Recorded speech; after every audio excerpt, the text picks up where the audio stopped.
여러분 안녕하세요. 풍성한 삶의 유영택, 유혜연입니다. 반갑습니다. 오늘 여러분들과 함께 지난번에 이어서 동거의 장점? 정말 장점? 에 대해서 한번 나눠보기를 원합니다.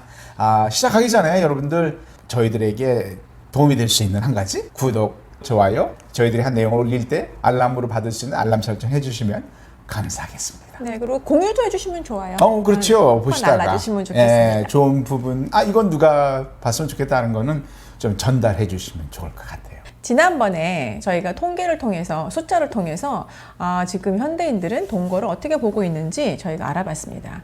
그 중에 동거의 4가지 목적이 나왔었어요. 뭐 여성, 남성 저희가 이렇게 모아서 4가지 목적을 만들어 봤는데, 그러면 정말 그것이 목적이라면 정말 현실적으로 동거를 통해서 그 목적들이 달성될 수 있는지, 그것을 오늘은 조목조목 한번 따져보기를 원합니다. 뭐 따져본다기보다는 그게 말이 되나 한번 이해를 좀 해보면 좋을 것 같아요. 네. 첫 번째로 젊은이들이 원하는 그 동거의 가장 큰 이유가 뭐냐라고 했을 때 이해와 양보를 배운다라는 그런 말이 있었어요. 그 말의 의미는 무엇이냐면 내가 상대를 좀 더 깊이 알기를 원하고 또 내 자신도 좀 알아보기를 원한다, 이런 의미죠. 질문으로 바꿔보면 이렇게 할 수가 있습니다. 상대, 바로 그는 누구인가? 그걸 알고 싶어 하는 거고요. 그리고 나는 그를 얼마나 사랑하고 그는 나를 얼마나 사랑하고 있는가? 그렇죠? 그리고 우리 둘은 서로 얼마나 잘 맞고 있는가? 이 부분을 좀 알길 원한다라고 보면 될 것 같습니다.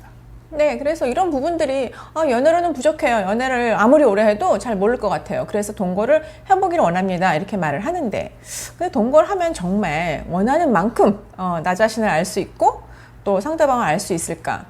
글쎄요, 좀 질문 궁금하긴 해요, 저도. 그런데 여러 가지 좀 문항들을 보고 저의 경험을 봐더라도 정말 어느 정도의 건강한 연애로는 상대방을 서로 알 수 있는 부분은 있어요. 근데 이것이 꼭 동거로 넘어가야만이 된다라는 사실은 통계나 결과나 경험을 봤을 때 별로 없는 것 같아요. 그래서 건강한 연애 중에 정말 결혼을 하고자 하는 의도성을 갖고 좀 신중하게 만난다면 동거를 생각하기보다는, 그 사람을 더 알기 위해서, 나 자신을 더 알기 위해서 동거를 생각하기보다는 그 사람의, 상대방의 가족, 친구, 뭐 친지, 동료, 이런 분들을 더 많이 알아가는 게 동거보다는 사실은 그 사람에 대해, 상대방에 대해서 더 깊이 알 수 있는 더 건강한 방법이라고 생각을 합니다. 그래요. 동거를 하면 정말 상대를 결혼해서 아는 것처럼 알 수 있을까? 결혼해서 아는 것 같이 상대방을 알 수 있을까? 라는 근본적인 질문을 해볼 필요가 있어요. 다른 말로 바꿔보면요, 동거가 결혼의 진정한 예행 연습이 되는 건가? 결혼하기 전에 동거를 함으로써 동거의 내용이 좋다면, 결과가 좋다면 결혼할 것이고, 그렇지 않다면은 결혼할 필요 없다라는 게 결론이 되겠다라는 것인데, 자, 그러면은 동거를 통해서 얻는, 결혼과 같이 얻는 부분이 분명히 있을 거예요. 비슷한 부분이 있습니다. 근데 그렇지 않은 부분도 있다라는 것이죠. 그렇죠? 서로의 전부를 다 내보여주고 또한 자기 자신도 다 드러내고 이렇게 해야만이 정말 결혼처럼 많은 부분을 이해하고 또 상대가 나의 양보, 내가 상대에게 양보하는 그런 부분이 나올 수 있다는 것이죠. 근데 그렇지 않을 경우에는 이게 가능할까? 즉 정리보면 이렇습니다. 동거가 갖고 있는 나름대로 한계가 있다. 결혼은 어쨌든지 아니잖아요. 그래서 이 동거가 가지고 있는 관계의 한계, 이거를 인정할 필요가 있다라고 봅니다. 시간과 물질의 한계가 있어요. 그리고 이게 극히 조건적이며 상황적입니다, 동거는요. 그리고 상대가 또는 내가 상대방에게 전적인 희생과 헌신을 할 수 있느냐? 그렇지 않아요. 동거는 시작 자체가 조건적이잖아요. 그렇기 때문에 제한적인 희생과 제한적인 헌신이 있을 수밖에 없다는 것이죠. 그런 면에서 정말 결혼만큼 동거를 통해서 이걸 다 얻을 수 있느냐? 그렇지 않다라고 볼 수 있습니다. 그리고 또 한 가지는 사실 통계에는 잡히지 않았는데 저희 주위에 이렇게 들어보면 속궁합도 한번 맞춰봐야 돼요 이러시는 분들이 있어요. 결혼하기 전에 결혼했는데 속궁합 안 맞으면 어떻게 해요? 갈라서요? 그러니까 동거를 한번 해봐야 돼요. 부부관계, 즉 성적인 부부관계가 아니고 관계에서 성관계, 잠자리를 해봐야 그렇습니다. 된다 이렇게 얘기하는데 성관계에서의 잘 맞냐라는 걸 말하고 있는 것이죠. 그래서 이걸 한번 뒤집어 생각해 보면 아니 그럼 속궁합을 알아보는데 당연히 결혼 전에 속궁합을 알아보는 거는 틀린 겁니다. 그렇지만 어쨌거나 꼭 속궁합을 알아봐야 한다면 그 몇 번이나 해봐야 알겠습니까? 그렇죠. 살아야 돼. 아침, 점심, 저녁 계속 해봐야 알겠습니까? 그건 아니잖아요. 그러면 모텔 가라는 거 절대로 아닙니다. 그렇지만 모텔에 가도 그건 해결될 수 있는 부분이다. 그래서 속궁합을 맞춰봐야 돼요, 동거해야 돼요. 이런 이유들은 사실은 참 의미 없는 이유라고 생각을 합니다. 그렇죠. 그래서 결론적으로 봤을 때는 동거를 하면서 우리가 서로를 양보하고 서로를 많이 알아봐야 되기 때문에 동거를 합니다. 하는 거는 굉장히 많은 한계를 갖고 있어요. 그래서 그러면 이렇게 한번 얘기해 볼 거예요. 한 달 동거했어요. 2달 동거했어요. 근데 막 너무 다 잘 맞아. 막 모든 게 다 딱딱 맞아. 그런다고 결혼 생활 10년, 20년, 30년 이 모든 것이 갈 수 있다고 보장할 수 없다는 없죠. 거죠. 우리 모두는 좀 변화하고 또 성숙되고 나이 들고 변화하기 때문에 분명히 계속 재조정이 필요하기 때문에 서로를 아는 것이 꼭 동거가 필요하다. 그렇지 않다는 겁니다. 네.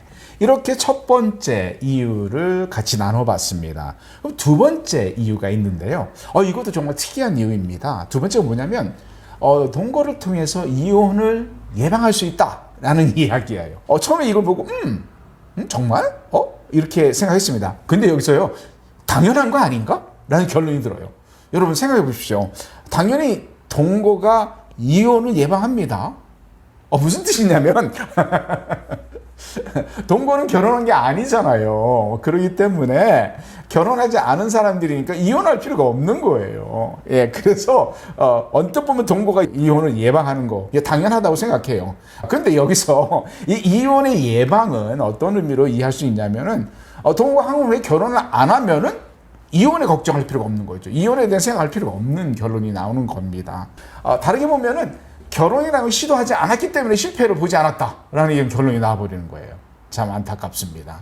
동거를 하면 상대를 보고 상대와 살고 상대를 판단한 후에 그 결과로 결혼을 안 하겠다 했을 때만이 이혼이 예방된다는. 그런데 여기서 기억해야 될 게요. 비록 이혼을 하지 않았지만 이 동거도 여전히 관계의 시작이 있었고 관계에 맞춤이 있게 됩니다. 그러면 그냥 단순히 시작과 맞춤으로 끝날까요? 아니요. 어떤 관계든 그러한 시작과 끝이 있을 때는 그 관계에 의해서 얻어지는 관계에 의해서 우리에게 다가오는 어려움도 있고요. 아픔도 있고 슬픔도 있는 것입니다. 그렇기 때문에 동거가 주는 이혼의 예방이라는 거에 한계를 볼 수 있게 되는 것입니다. 자, 이혼 예방으로 동거를 한다는 분들이 꽤 많았어요.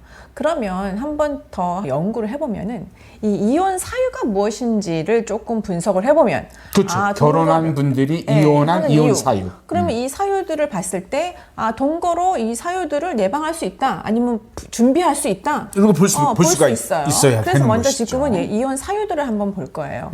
협의 이혼일 경우에 둘이 우리 살다가 우리 살지 말자. 더 이상 안 살겠다. 그렇게 할 경우에 사실은 사유를 들지 않아도 되지만 소송이나 이렇게 갈 때는 정확한 이혼 사유가 있어야 해요. 그래서 거기에 통계는 5가지 정도로 나와 있는데 첫 번째로는 성격 차이. 성격 차이. 사실 뭐 50% 이상 전부 성격 차이라고 말을 하는데 이거는 사실은 아주 복잡하고 깊고 어려운 문제들을 그냥 성격 차이라는 단어로 그냥 이렇게 뭉뚱그려서 얘기하는 경우가 있는 것 같아요. 그러면 결과적으로는 성격 차이는 맞춰가는 거거든요. 처음부터 계속 딱 맞아서 살아갈 수 있는 사람들은 없는 것입니다. 그런데 좀 아까 말씀드린 것처럼 처음에 동거를 했는데 한 달, 2달 살아보니 성격이 너무 잘 맞아. 그렇다고 해서 10년, 20년, 30년 살면서 이게 다 똑같은 계속 변하지 않는 그런 상황은 벌어질 수 없기 때문에 성격 차이로 이혼을 합니다. 그런데 동거를 해보면 내가 이 사람과 성격을 맞는지 안 맞는지 알아볼 수 있습니다 라고 말하는 것은 조금 어려운 것 같아요.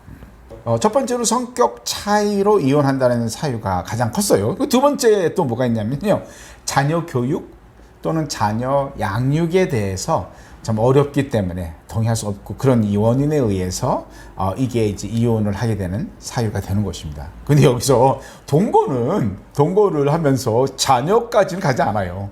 그리고 가장 불편하게 생각하고 어려워하는 게 자녀를 갖는 겁니다. 아니, 아이가 생기는 거죠. 자녀가 아니고 아이가 생기는 거죠. 그거를 어떻게 쓰는지 이제 막으려고 하고, 그렇기 때문에 자녀가 없기 때문에, 자녀를 원치 않고 그렇게 잠시 사는 거기 때문에 거기에 대한 대비나 조절을 할 수가 없는 것이죠. 그래서 두 번째 이유는 자녀 교육 양육에 대한 이혼 사유는 사실 동거하고 직접적인 관련이 없다라고 말할 수 있겠습니다. 그리고 세 번째는 왜 이혼을 하십니까? 했더니 시가, 처가 문제래요. 예.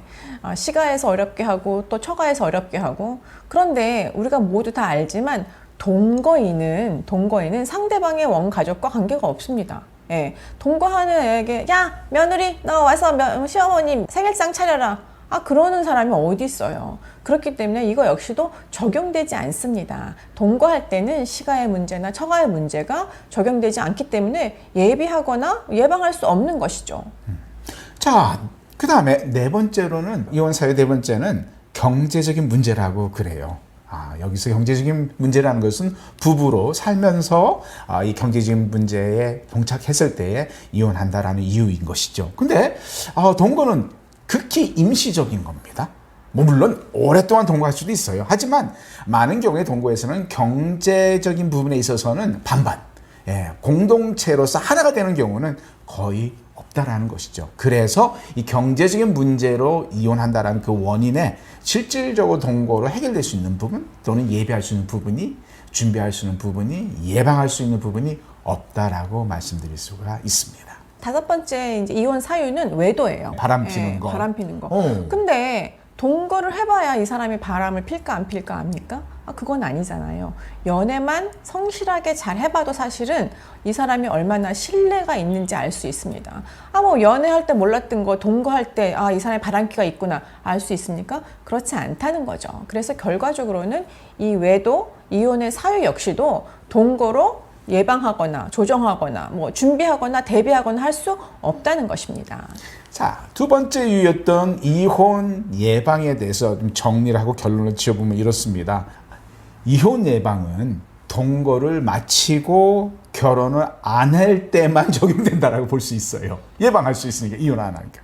그리고 또 다른 면에서 이혼 예방은요, 동거를 마치고 결혼을 한 후에야 이거를 예방할 수 있다라는, 즉 결혼의 삶을 살아가면서 예방할 수 있는 것을 보여주고 있다라고 생각합니다. 여러 가지 이혼 사유들을 통해서 볼 때에 동거로 이러한 사유를 예방한다는 것은 상당히 제한적이고 한계가 있는 것을 볼 수 있었습니다. 그래서 동거를 왜 하냐고 물어봤을 때 이혼을 예방하려고요. 이혼하고 싶지 않아서 그런 얘기들이 많았어요. 퍼센테이지로. 근데 이걸 뒤집어서 얘기해 보면 참 두려움인 것 같아요. 여기에서 정말 이혼을 안 하고 싶다는 얘기는 내가 상처받거나 깨어지거나 한 것에 대한 두려움이죠. 그래서 이혼에 대한 두려움으로 결혼을 선택하거나 선택하지 않는다는 것이 굉장히 마음 아픈 일이고 어떻게 보면 굉장히 소극적인 목적인 것 같은데, 그래서 여기에서 문제는 굉장히 좋은 모델 부재인 것 같아요. 그러니까 건강하고 행복하고 그런 가정들을 굉장히 보지 못해서 나도 저렇게 깨어질 수 있구나라고 생각하는, 그렇게 보이는 가정이 건강하게 사는 가정보다 훨씬 더 많다는 거죠. 그렇기 때문에 우리가 이혼에 대한 두려움 때문에 결혼을 안 하고 동거를 먼저 해보고 싶어요. 이런 것들은 참 사실은 마음 아픈 일입니다. 그러면 동거를 해보면 이혼을 예방을 하겠습니다라는 확신을 가질 수 있을까요? 그럼 도대체 몇 년을 동거를 해야 나는 이혼하지 않을 거라는 확신을 갖고 결혼으로 들어갈 수 있을까요? 이거 역시도 한번 생각해 봐야 되는 문제라는 거죠. 그렇습니다. 참 중요한 얘기인 것 같습니다. 자, 그럼 세 번째로 또 많은 젊은이들이 말하는 동거의 이유, 목적을 나누겠습니다. 뭐냐면은 생활비 또는 데이트를 하면서 들어가는 비용, 이런 것을 좀 절약할 수 있다라는 얘기, 경제적인 부분을 말하고 있습니다. 생각을 해봤어요. 저도 당연히 좀 나름대로의 유익이 있을 것 같아요. 전략을 할 수 있을 것 같아요. 같이 살면 도움이 되죠. 혼자 따로 살 때의 비용과 두 사람이 같이 살 때 비용은 당연히 여기서 경제적인 유익이 있을 수 있다고 봅니다. 하지만 그 경제적인 이익만이 아닌 현실 가운데 직면하는 어려움들이 또 있다는 걸 볼 필요가 있어요. 근본적으로 이 동거는 두 사람이 독립적인 경제력을 가지고 그 중에 일부를 합쳐서 50대 50 그러한 면에서 서로 동의하고 살아가는 것이죠. 그렇기 때문에 각자의 경제, 공동체가 있는 거고요. 이게 결코 결혼이라는 통해서 하나 되는 공동체는 이루어지지 않는다는 것입니다. 그래서 여기에는 한계가 있죠. 아니 돈을 50대 50으로 모을 수 있어요. 생활비, 뭐 필요한 모든 것들을. 근데 그럼 어떻게 써야 되나요? 어떻게 써야 되죠? 쓸 때에도 마찬가지입니다. 예를 들면 식비를 예를 들어볼까요? 오늘 나는 고기 먹고 싶어. 근데 상대방 오늘 나는 채소 먹고 싶어. 이렇게 이럴 경우에 이게 어떻게 만들어질 수 있냐는 거예요. 누구는 스테이크 먹고 싶고 누구는 비빔밥 먹고 싶고 이게요 살면서 직면하는 현실입니다. 그런데 여기서 경제적인 부분에 대해서는 어떻게 서로 맞춰갈 것인가 참 쉽지 않은 부분을 보게 됩니다. 조금 더 자세히 한번 볼까요? 네, 그래서 요즘에 연애할 때 데이트 통장 만드시는 분들 많은데 데이트 통장만 만들어 봐도 한 달, 두 달 지나가면 점점 치사해지는 그런 상황들이 벌어집니다. 아까 얘기한 것처럼 나는 오늘 좀 비싼 거 먹고 싶어. 너 지난번에 비싼 거 먹었잖아. 이렇게 하면서 이게 참 10만 원, 20만 원 이런 것들 때문에 서로 바닥까지 보는 그래서 연애가 깨지는 경향도 있을 수가 있겠지만 결과적으로는 얼마만큼 같이 살면서 동거를 하면서 2, 30만 원 절약은 될 수도 있을 것 같아요. 그런데 굉장히 실질적인 부분에서 훨씬 더 부딪히거나 서로에게 어려워지는 상황들이 훨씬 더 많이 벌어지는 것을 봅니다. 그래서 결과적으로는 어느 정도 도움은 될 수 있어요. 그런데 결혼은 경제 공동체이기 때문에 둘이 결혼할 때는 맞벌이일 수도 있지만 어떤 상황이 육아를 해야 된다거나 그래서 한 사람이 외벌이가 되면 그 한 사람이 이 가정을 그 수입으로 다 살아갑니다. 그것이 경제 공동체죠. 근데 동거는 그럴 수 없어요. 그렇지 않아요. 그렇다면 우리가 절약할 수 있는 2, 30만 원이 있을 수 있지만 결과적으로는 장기간으로 갔을 때는 동거는 결코 무엇을 절약하거나 무엇을 이익을 줄 수 있는 어떤 경제적인 부분에서 그런 것을 갖고 올 수 있는 어떤 선택이 아니라고 생각을 한다는 거죠. 결국에는 미래에 대한 준비나 계획을 참 잘 세울 수 있는 부분이 많이 약할 것 같아요. 그렇죠. 같이 모아서 투자를 한다거나 네. 미래 우리가 5년 후에 10년 후에 무엇을 하겠다 그런 걸 할 수 있는 경제 구조가 아니기 때문에 그렇습니다. 결과적으로 굉장히 임시적인 것이죠. 그래서 당장 10만 원, 20만 원은 우리가 절약할 수 전략하죠. 있어요. 가능합니다. 그래서 많은 경우에 모텔비 전략돼요.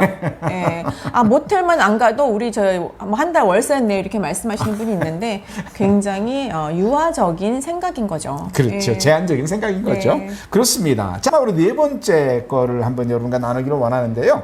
우리 젊은 세대들이 동거를 하는 이유 네 번째는 이런 겁니다. 우리는 매일매일 함께 할 수 있어서 너무 좋아요. 그게 우리에게 필요한 거기 때문에 그걸 해보고 싶어요 라는 것이죠. 매일 함께 한다는 거. 연애하면서 얼마나 좋아요. 네, 정말 멋질 수 있습니다. 동의해요. 하지만 동거는 영원히 함께하고 하나가 되는 결혼은 아니라는 것. 결혼과 동거의 차이가 바로 그런 거 아닙니까? 결혼은 둘이 하나가 되는 것이고 그리고 삶을 함께 살아가고 둘이 하나 되는 과정을 거쳐가는 그러한 삶이 결혼인데 동거는 꼭 그럴 필요가 없다라는 것이죠. 동거는 결혼의 구속력이 없이 결혼해 주는 축복을 좀 맛보기를 원하는 거라고 생각을 해요. 거기는 분명히 한계가 있습니다. 그래서 제가 계속 얘기하죠. 동거는 동거야. 결혼이 아니야. 라고 말을 하긴 합니다. 여기서 짊어져야 될 책임? 각자 서로 짊어져야 될 책임에 대해서는 좀 피하기를 원하는 그런 모습이 있어요.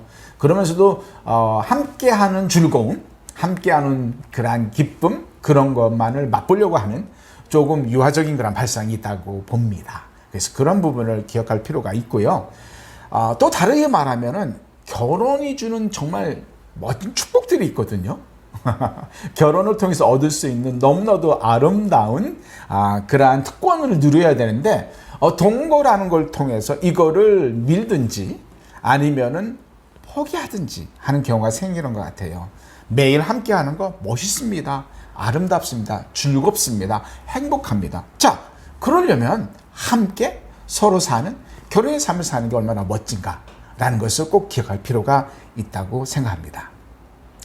그래서 결론적으로 매일 함께 하고 싶어서 우리는 동거해야 하는 것은 결론적으로 굉장히 책임은 피하고 재미는 즐기자 하는 어떤 유아적인 발상이라는 거죠. 우리가 하나가 된다는 것은 나의 일부분만 내어놓고 상대방이 일부분만 내어놓고 그것만 하나가 되는 것은 하나가 되는 게 아니잖아요. 나의 전 인격을 내어놓고 상대방의 전 인격을 내어놔야지 우리가 하나가 되는 것인데 나의 원가족, 나의 경제, 나의 뭐 이런 것들을 내어놓고 내가 선택하는 시간에만 나는 거기 투자할 거야 해서 하는 것은 결과적으로는 결혼을 향해 갈 수도 없고 또한 함께하는 그 기쁨만 누리다가는 아픔을 경험할 수밖에 없는 어떤 그런 선택이라고 생각을 합니다. 그래서 또 다시 말씀드리면 이런 것들이 결과적으로 많은 아름다운 가정, 행복한 가정을 보지 못해서 그런 것들을 많이 접하지 못해서 오는 그런 안타까운 이유들이라고 생각을 합니다. 정리를 다시 또 해보면 제가 이렇게 얘기를 하게 되면 우리 젊은 분들은 좀 기분 나빠하실 수 있는데 하지만 동거는 이렇게 맛있는 걸 맛보는 군것질하는 듯한 느낌이에요. 그런데 제가 거꾸로 결혼은 무엇이냐면 좀 풍성한 만찬을 즐기는 것이 아닌가라고 말씀을 드리고 싶습니다. 네, 물론 군것질로도 먹을 수 있고 즐길 수 있어요. 하지만 결혼이라는 축복과 만찬은 동거로 결코 누릴 수 없다라는 것입니다. 이 현실 속에서 많은 우리 젊은 세대들은 이 결혼을 어떻게 보고 있냐면 짐과 일이 많은 꼭 일터로 보는 것 같아요. 사실 그렇게 봐서도 안 되고 결혼의 목적과 결혼의 축복은 그게 아닌데 그 반면에 동거는 책임과 부담이 아주 적은 여행 같은 느낌? 이렇게 느끼고 있지 않나 생각을 해봅니다. 그래서 아까도 잠시 말씀드렸지만 동거의 목적이 이혼을 예방하기 위해서라는 것은 그 안에 있는 깊이 있는 두려움, 깨어지거나 상처받거나 흔들리거나 하는 것에 대한 두려움에서 시작하는 것 같아요. 결혼에 대한 두려움. 결혼에 대한 두려움. 그래서 주위에 보면 건강하게 잘 살아가는 가족보다 너무 힘들고 어렵고 깨어진 부정이 많기 때문에 그런 것들을 보고 자란 이 세대들이 결국은 그 이혼에 대한 두려움, 결혼이 깨어짐에 대한 두려움이 굉장히 깊이 자리 잡고 있는 것 같습니다. 그래요. 신앙이라는 것을 빼고도요, 동거가 줄 수 있는 장점은 제한적이고 한계가 있습니다. 네. 아무것도 유익이 없다라고 말하기 좀 힘들 것 같아요. 왜냐하면 젊은 세대에게는 본인들이 원하는 것들이 분명히 있기 때문에. 하지만 제한적이고 또한 한계가 있다라는 것. 그리고 결혼을 안 했기 때문에 이혼을 피할 수 있겠죠. 하지만 결코 동거가 끝날 때 깨어진 동거의 아픔과 어려움을 그렇게 쉽게 넘길 수 있는 것만 아니다는 것을 기억할 필요가 있습니다. 그래서 동거의 기초가 무엇일까를 생각해 봤는데요. 바로 결혼에 대한 부담, 또 이혼에 대한 두려움, 그런 부분이 상당히 많은 것을 차지하는 것 같아요. 그리고 사람이 갖고 있는 편안함, 부담, 책임감 없이 즐기고자 하는 그러한 모습이 그 동거의 기초가 되지 않나라고 생각을 해봅니다. 그래서 이것은 한두 시간에 해결책을 제시하거나 해결할 수 있는 방법이 있는 것은 아닙니다. 그런데 좀 더 궁극적으로 결혼에 대한 믿음, 소망이 주어져야 된다는 건 맞습니다. 우리가 동거를 해보고 이혼을 안 할 거라는 확신이 들 수는 없다고 생각을 합니다. 우리는 믿음을 갖고 소망을 갖고 결혼에 선택을 하고 그리고 이 결혼 생활을 이어나가는 것이기 때문에, 그래서 궁극적으로 이 문제라면 문제를 저희가 해결할 수 있는 방법은 우리 기성세대들이 지금 부모들이, 결혼해서 부모들이. 사는 사람들이 좀 더 건강하고 행복하게 살 때, 그렇죠. 서로가 행복하게 보여질 건강하고 때, 행복하게 살 때 그것이 믿음과 소망을 줄 수 있는 것 같아요. 우리 자녀들에게. 네, 그렇습니다. 그래서 무조건 동거를 막 뜯어 말리고 너 지옥 간다, 하나님이 싫어하신다, 벌 받는다, 이런 것보다는 먼저 우리 부모들의 가정이 어떤지, 부모들의 부부 사이가 어떤지를 먼저 점검을 하고 그리고 여태까지 이제 현실적인 부분을 저희가 봤는데 다음 시간에는 그럼 신앙적으로는 이거 동거를 우리가 어떻게 봐야 하는지를 한번 다뤄보기를 원합니다. 그렇습니다. 다음번에 신앙, 믿음을 가지고 이 동거를 어떻게 보고 그런 면에서 우리 자녀를 어떻게 도와야 될지를 여러분과 나누기를 약속드리겠습니다. 지금까지 풍성한 삶의 유영택, 유혜연이었습니다. 감사합니다. 감사합니다.